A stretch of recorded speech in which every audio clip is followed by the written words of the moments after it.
Halo teman-teman, selamat datang di Value Stock. Hari ini saya akan membahas analisa fundamental saham Goto kuartal kedua tahun 2023. Oke, ini disclaimer-nya. Yang pertama, ini merupakan sharing analisa fundamental, bukan ajakan beli jual ataupun hold suatu saham, dan keputusan investasi ada di tangan teman-teman selaku investor. Yang ketiga, dari analisa fundamental ini bisa dijadikan referensi untuk analisa saham-saham yang teman-teman miliki. Oke, pertama-tama kita masuk ke analisa bisnis dari saham Goto ini. Untuk emiten ini masuk ke dalam sektor di usaha ataupun di BI-nya adalah masuk ke saham teknologi ya. Terus untuk produk atau service yang diberikan oleh Goto adalah Tokopedia, Gojek, sama Goto Finansial. Yang dimana Goto Finansialnya itu ada GoPay sama ada Moka ya teman-teman, salah satunya. Terus untuk analisa market, saya menggunakan produk dari Goto ya teman-teman ya, maupun Gojek maupun Tokopedia saya ada menggunakannya. Dibutuhkan sehari-hari, gampang untuk mengaksesnya, memiliki kompetitor ya untuk mereka. Terus mereka juga memiliki ekonomi muat menurut saya. Terus untuk segmennya di Indonesia, dan mereka menguasai market itu mereka menyumbang ya teman-teman 2% untuk GDP dari Indonesia ini sendiri. Terus untuk saham ini saya kategorikan sebagai saham growth ya teman-teman. Terus untuk analisa GCG dimiliki oleh siapa? Mayoritas dimiliki oleh masyarakat ya teman-teman untuk sahamnya. Pengalaman dari direksinya sekitar 6 tahun. Tidak memiliki kasus hukum, tidak melakukan buyback saham juga untuk mereka. Dan saham mayoritas dipegang oleh masyarakat sebesar 70,2%. Terus kalau kita lihat dari segi revenue-nya, teman-teman bisa lihat dari 2020 sampai dengan 2023 secara revenue-nya naik cukup signifikan ya teman-teman ya. Dan secara Q2-nya sendiri pun itu mengalami kenaikan 1 kali lipat ya teman-teman. Terus tetapi kan kita lihat dari segi net profit-nya. Untuk dari segi net profit-nya masih minus terus ya teman-teman ya, dari 2020 dan 2022 ini memang mengalami minus yang paling banyak. Dan kalau kita lihat secara Q2 di 2022 dengan 2023 ini minusnya itu juga 1 kali lipat ya, mengalami penurunan teman-teman. Dan untuk kuartal keempatnya atau disetahunkannya ini secara rumus ya saya kali 2 secara sederhana, tetapi memang kita harus tunggu sampai laporan keuangan realnya keluar ya. Yang dimana kalau misalnya kinerjanya sama seperti 2 kuartal seperti sekarang ya, mungkin akhir tahunnya akan mengalami minus 14 triliun teman-teman. Tapi kalau misalnya tidak ya, atau mengalami omsetnya mengalami lebih baik dan ruginya juga makin sedikit, kemungkinan di akhir tahun untuk secara net profitnya akan jauh lebih baik lagi ya dibandingkan dengan tahun sebelumnya.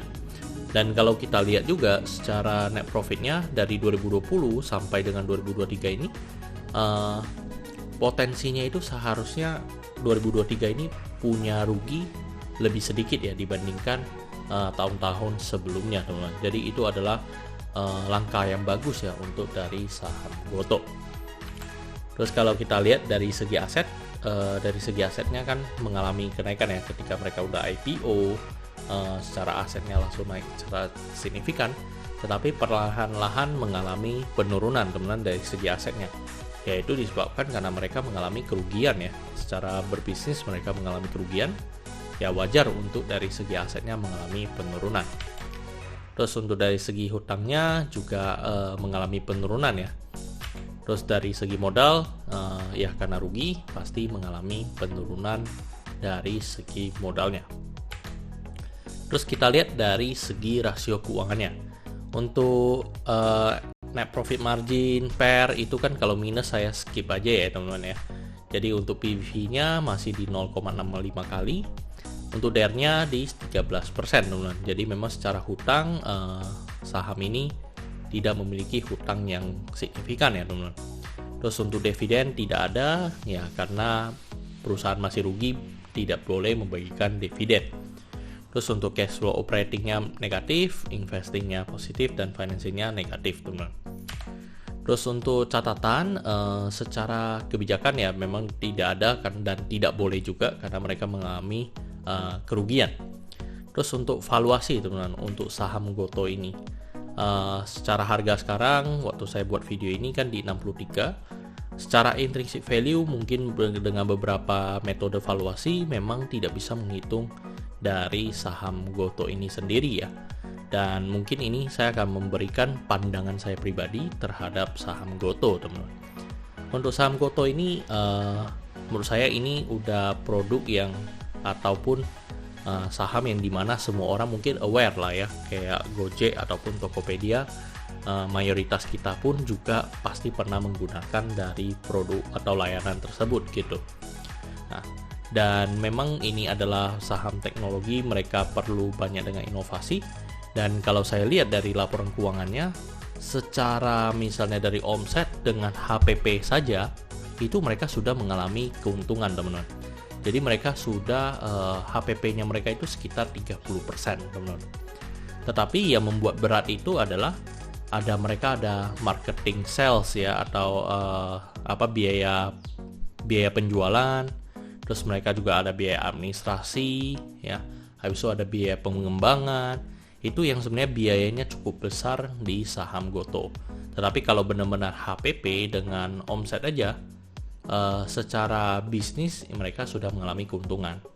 Nah, cuman secara support lah ya, bagian support ataupun bagian iklan, nah itu yang memang sebenarnya dari Goto ini spend banyak ya teman-teman ya.